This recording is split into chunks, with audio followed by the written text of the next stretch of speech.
Hello, class. I want to look here at one of our assignments, and I've got an example here, a student sample, about our writing about the Viking Sea Raiders. And the instructions were respond to the two prompts in a complete academic paragraph. And let's look at what's going on here. Number one, you guys don't have to do this. You can just move this. I can't edit this. You can just type underneath each prompt, and then it'll just scoot down for you. But I want to show you here. Here's the answers. Describe what you think is happening in the painting. What kind of people do they seem to be? Okay, and the answer that I get is I think they are going to battle. I think they are crusaders. Okay. Couple problems here. Obviously, it's two sentences and it's a run-on. We need a period right there. And is this a paragraph?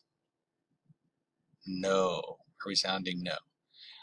This would be maybe a good topic sentence, but not really, because we want to introduce the topic that we're talking about, and I'm going to show you that in just a second. So over here, and this must, I think, came back to the student. I said, be sure to look at the rubric and practice writing in complete paragraphs. This way, you learn to introduce to the reader what you are talking about, then give examples, evidence, or explanation to what you're saying. Then end with a strong conclusion. When you're writing, you want to assume that the reader knows nothing about what you're talking about, as if you want to introduce them. They don't know the prompt. What claim are you making? And then make the claim, and then say what you said. We'll look at that in just a second. So let's go back to our example. All right, and so based on that answer right there, I think they are going to battle. I think they are crusaders. I can go back to the assignments.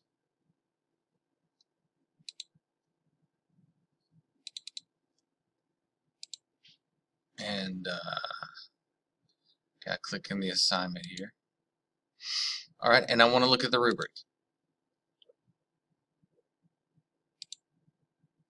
Oh, I'm gonna have to make this bigger. Okay, let's make this a little bigger.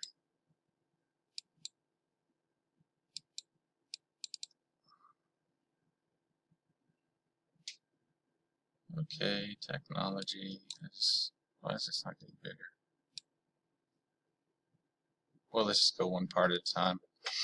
Okay, here you see the categories of performance. You know what you're being graded on. Number 1 is beginner, 2 basic, 3 intermediate, 4 advanced. Okay, topic, sentence, or main idea. No evidence of a main idea. The paragraph lacks clarity and cohesion. That's where we're at. There's no evidence of the main idea of what we're talking about.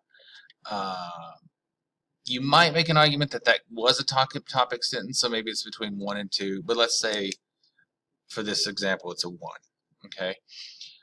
Body, supporting sentences, 3 to 5 related sentences. Random ideas are hard to follow, less than 3 complete sentences, definitely. No complete sentences, totally random, we're at a 1. Okay, concluding sentence. There is no concluding sentence that connects to the main idea. That is the case here. There is no concluding sentence, so that's another 1. Organization lacks a clear focus, confusing order of ideas. Well, there is no paragraph, so we're again down at a 1. I don't give zeros. I'm going to give you a 1 for writing, so that maybe helps a little bit. Mechanics, word choice, presentation. Many errors in grammar and spelling, run-ons, and lack of punctuation, limited new vocabulary, disorganized. Not a lot there to really look at. There's not a whole lot of errors because there's not a whole lot of sentences, but in that one sentence there was a run-on. So I don't know, you could say, kind of hard to, but the spelling was accurate. Not any grammar problems. not a lot of descriptive language, maybe. Okay, we don't need to worry about neat final draft because everything is typed. You're going to find that I'm really most lenient on this. What I want you to understand is I'm much more interested in your ideas and how you organize those ideas than I am grammar and things like that. Word choice is important to me too. But again, we're probably at a 1. So that whole writing, which was worth a total, if we look up here,